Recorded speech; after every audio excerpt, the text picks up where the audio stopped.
இன்னைக்கு virtual warriors இருக்கிறாங்க, நிறைய எதிர்கட்சிகள் ஆப்போசிட் பார்ட்டிலாம் இருக்காங்க. ஆளுக்கு ஒரு குற்றச்சாட்டு வைப்பாங்க. பொது வாழ்க்கைக்கு வந்துட்டோம்னாலே விமர்சனங்கள் வரும்.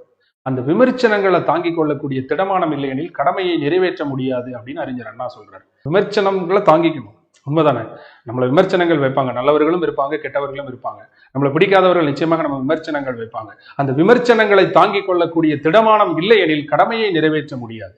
எதிரிகள் நம்மை தாக்கி தாக்கி வலுவிலக்கட்டும், நாம் தாங்கி தாங்கி வலுப்பெறுவோம்னு அறிஞர் அண்ணா சொன்னது போல விமர்சனங்கள் வைக்கட்டும். நல்ல விமர்சனங்களை நம்ம எடுத்துப்போம், வாழ்க்கையில அதை நம்ம உயர்த்தும்.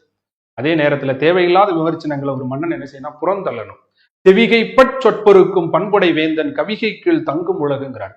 யாருடைய ஆட்சியின் கீழ் இந்த உலகமே விரும்பி தங்கி நிற்கும் தெரியுமா?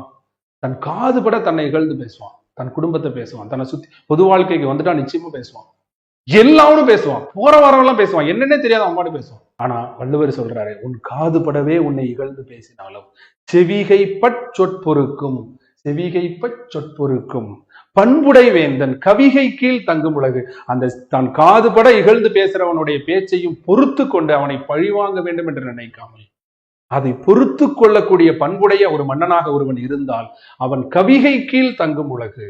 அவனுடைய ஆட்சியின் கீழ் இந்த உலகமே தங்கும், அவன் ஆட்சியை இந்த உலகமே புகழும்.